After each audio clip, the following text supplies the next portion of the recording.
if I had had someone from outside of my family walls who could have put out a hand and given me a lifeline, that would have changed everything.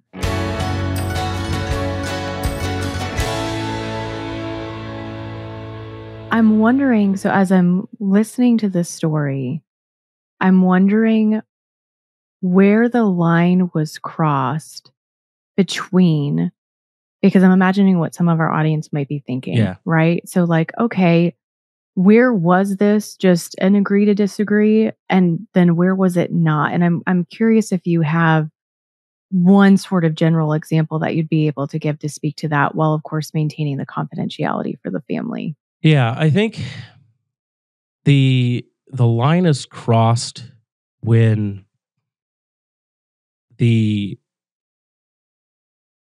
hearts of the people involved are so weighed down by the spiritual manipulation of the scriptures that there's no hope, and there's only a few ways out: run away or pass away, basically. So if that's, I don't know if that's as specific as I can get, but the idea is that when there's not an open line to communication, especially in family, back and forth, to have respectful dialogue, and that's not to say that you shouldn't submit to your parents or honor your father and mother. Absolutely, you should. But sometimes that honoring comes in saying, I'm not sure where the scripture says that. Can we have a conversation about that? Especially as kids get older. The parents disciple the kids, and my kids do that to me sometimes, where I'll say something, they'll be like, Dad, I don't think that's right. I don't think that's dishonoring. And so I think that's kind of where the line crosses, is when that leadership turns into this control to find conformity rather than discipleship. Now we're not actually leading our kids as believers. We're trying to get them to look a certain way to feed our own image, our facade that we've created and erected. And I think when that line is crossed, it is the duty of other faithful Christians to say, to step in and say, I don't think the discipleship that's happening here is beneficial for the church or for your family, and we need to step in. So I don't know if that makes sense, but yeah. Yeah, I think it does. And I'm going to apply that to myself in order to give us an example that I know I can give, because it's my own story, so I can give it. So when I think back to, well, and let me double check this. I believe you're referencing teenagers, correct? Yep. At the time. Mm-hmm. Right. So I just want to clarify that too for everyone. We're not 5-6-year-olds. It would be just there'd be a different nuance to the conversation. Absolutely. Because we'd be engaging them differently, of course, at that age versus teens who are attending youth group and have questions and are speaking and sharing, what their story is, what their suffering is looking like, and the need that they have. And is anyone going to step in and help us? And I resonate with what you shared about, okay, I have two options here. I can either run away, and what's that? Like, where am I going to go? How am I going to support myself? Is the church probably isn't going to be able to help me if they've already said no, and that's why I'm running away, because they're kind of, supporting the parents.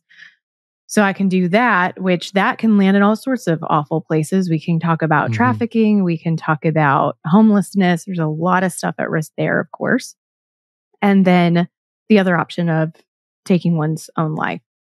So I remember when I was 17, I finally hit this breaking point of enough is enough.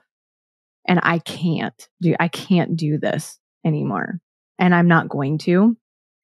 And I actually went to my father and had a conversation with him, which is so crazy to think about, because I was terrified of this man, right? And I mean, abusive in all of the ways.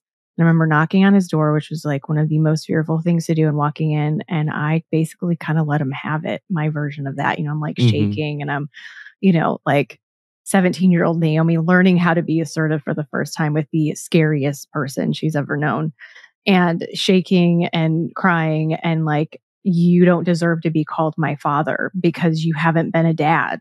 like maybe some biological thing, but like, this is how you've behaved and it's unacceptable. And I remember before I went in to have that conversation, I told my mom something had just happened. I can't remember what it was, but something had just happened where he had behaved horribly. And he had gone back in his room, and I had told my mom, like, I'm going to either this stops now or I'm leaving. And I don't know if you'll see me again. And so we can hit that point of, some people could be like, well, that's rebellious or that's whatever. I think anyone who knows my story would say differently. But there's a real capacity limit to what a heart, soul, mind, body can bear. And to choose to be in that environment any longer than one has to, all of a sudden it's like, I'm doing it to myself. And so what are my possible outs? Now, if I had left, I don't know what I would have done. I mean, I had definitely thought about taking my life before, for sure. And so this really resonates again with me. Like, what are my options?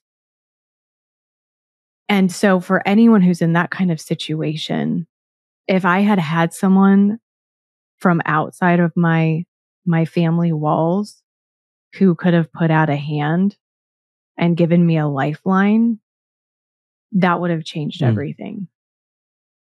And I just couldn't in good conscience say that you shouldn't have done that. Now, I don't know all the details, and we're not going to get into all the details. And I don't know what mistakes were made. And I appreciate that you said, yeah, I mean, it wasn't like sin, not on the level of like that was sinful and you need to be terminated, but just like, yeah, I'm kind of living and learning and trying to figure this out. And I would have maybe said that differently, or I would have maybe gone about that in this way instead of that way, or whatever, had a conversation with this person first, or whatever those kind of, details look like, which matter.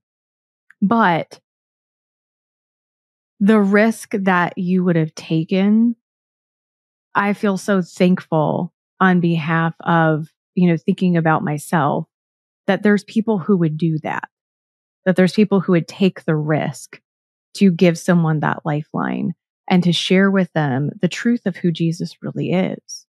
Well, yes, of course, we want to honor and respect our parents to the ability that we have to do so. I mean, I still had that conversation respectfully. I wasn't yelling at him. I wasn't, even when I say let him have it, I'm like, again, that was my version of letting him have it. It was me being honest.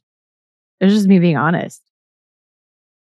And so what tools do we have available to us? And I think part of the only reason I could do that was because I did have some outside voices from being in public school. Had I not been, I don't know if I ever would have done that at all. And so it's such a gift. And I'm grateful that you didn't turn away from it, even though it came at great risk for you. And ultimately, it did come at great cost to you.